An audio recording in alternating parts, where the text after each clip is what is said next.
Assalamualaikum warahmatullahi wabarakatuh. Semangat Indonesia Maju. Baik, presentasi saya kali ini berjudul Sejarah SOP Pertanian di Indonesia.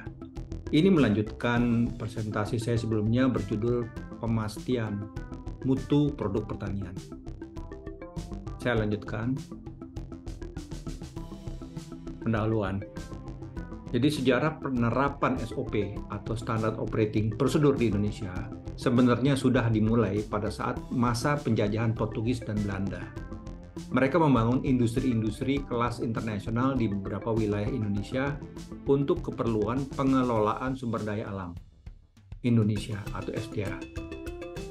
Namun sayangnya, SDA kita itu dikelola secara pihak atau dilakukan eksploitasi sepihak tanpa melibatkan sumber daya manusia atau SDM kita.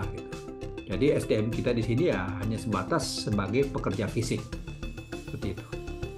Nah, setelah hari kemerdekaan tanggal 17 Agustus 1945 dan melalui konsultan-konsultan hasil rekomendasi donatur internasional, bangsa Indonesia untuk pertama kalinya diperkenalkan SOP atau Standard Operating Procedure yang sesuai dengan karakter dan kondisi ekonomi kita.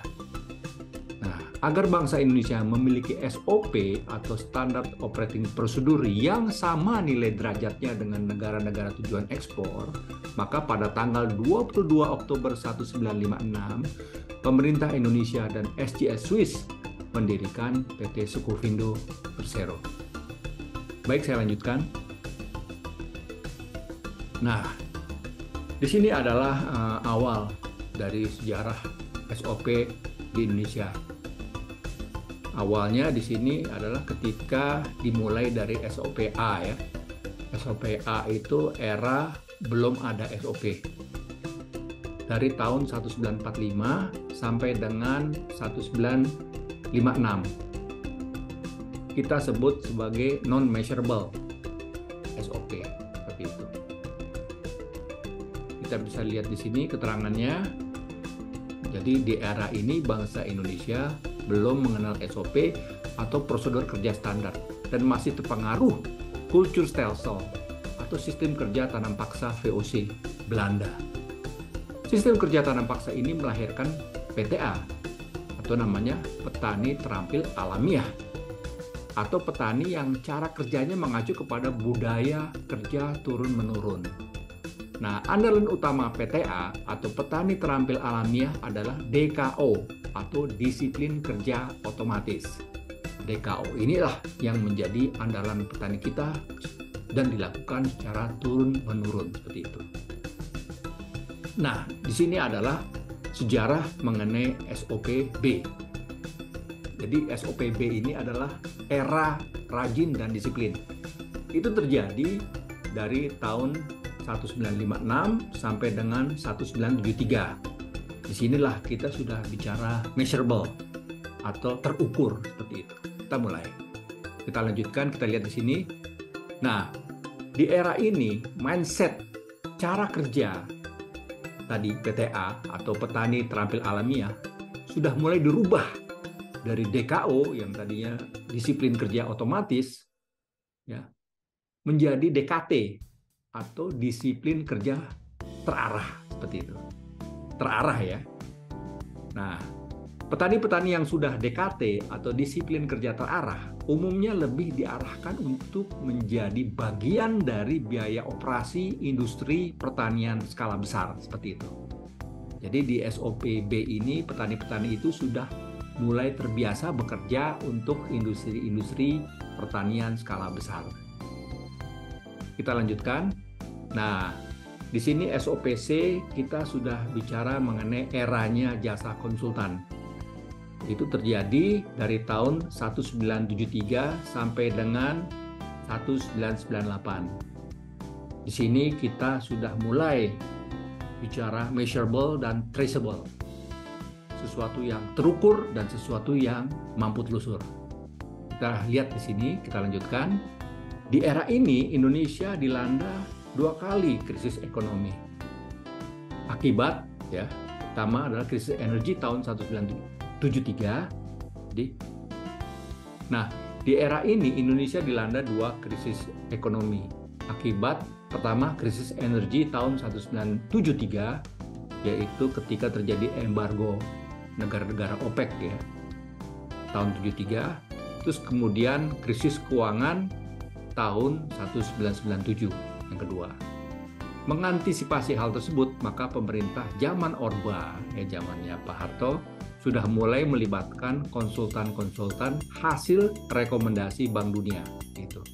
Nah, kehadiran konsultan tersebut minimal dapat mendukung proses peralihan dari ketergantungan terhadap sektor energi menjadi kemandirian terhadap sektor pertanian. Jadi ketergantungan terhadap sektor energi yang tadinya andalannya migas, itu diupayakan sektor pertanian itu dinaikkan kelasnya menjadi petani-petani atau industri yang mandiri seperti itu. Nah, tetapi sayangnya konsultan-konsultan hasil rekomendasi Bank Dunia tersebut hanya bisa bekerja di Jakarta dan tidak langsung turun ke lapangan. Nah, kondisi inilah yang memunculkan gap kompetensi. Jadi gap kompetensi antara petani DKO tadi, petani yang biasa kerja secara otomatis, ya, disiplinnya itu secara otomatis, yang biasa bekerja di wilayah perkebunan yang ada di pelosok wilayah, dengan petani DKT atau petani yang disiplin kerja terarah, yang biasa bekerja di wilayah perkotaan, gitu. Nah, gap ini semakin parah ketika tahun 1995 WTO atau World Trade Organization membuka pasar bebas.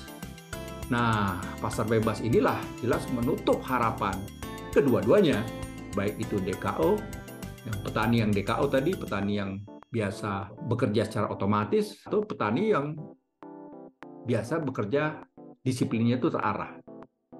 Petani tersebut tidak dapat berkembang. Karena apa? Ya, beberapa produk mereka sudah kalah bersaing dengan negara-negara yang ada di sekitar kita, seperti itu. Seperti Malaysia, Vietnam, Filipina, beberapa produk rempah-rempah kita sudah dikuasai mereka. Gitu. Kita lanjutkan. Nah, berikutnya adalah SOPD. Di sini dimulai tahun 1998 sampai dengan ya sekarang. Ya, kita sudah bicara era teknologi, di mana yang kita harapkan di sini kan, makanya di sini adalah sejarah SOP di Indonesia dan harapan. Yang kita harapkan di sini adalah ya, hasil kerja taninya itu adalah measurable, terukur, traceable, mampu telusur, dan sustainable, berkelanjutan. Mari kita lihat keterangannya di sini. Nah, di era ini, lewat pengaruh almarhum Profesor B.J. Habibie, bangsa Indonesia sudah mulai mengenal teknologi dan inovasi.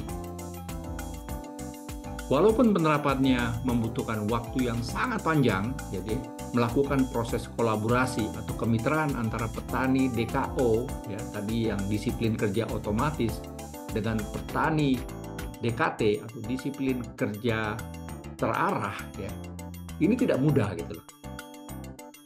Tetapi mulai dari titik inilah kita baru sadar ternyata permasalahan gap antara petani-petani tersebut solusinya itu ada di cara penerapan teknologi yang tepat sasaran dan ramah lingkungan. Jadi 2 poin itu penentunya, teknologi yang tepat sasaran dan ramah lingkungan.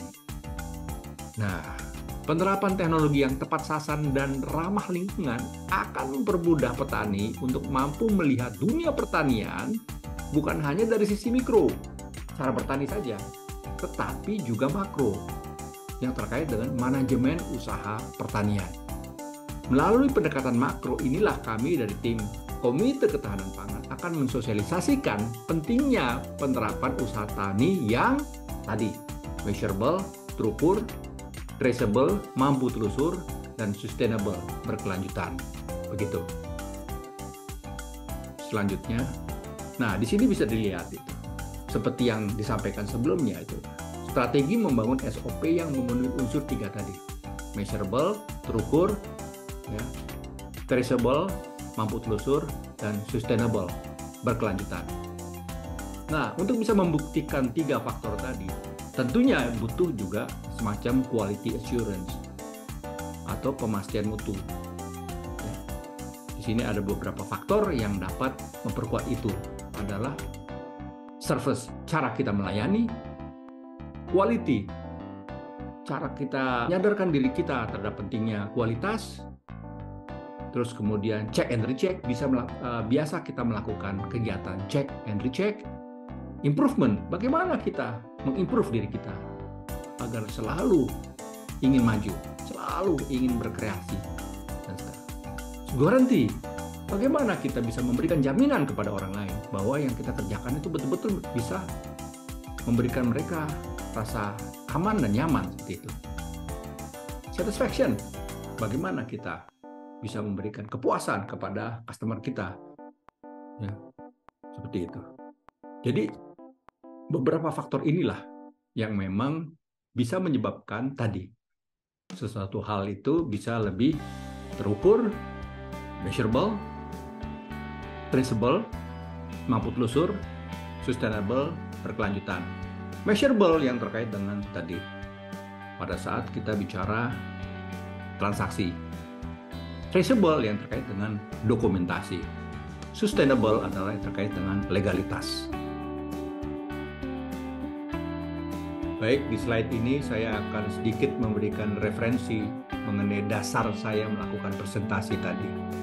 Pertama adalah ketika saya mengikuti kursus laboratorium di Yokohama Prefecture, Jepang, dan alat ukur transaksi LNG di Pelabuhan Marugame, Jepang tahun 1999. Kursus ini jelas memberikan masukan kepada saya terhadap pentingnya measurable atau hal-hal yang sifatnya terukur.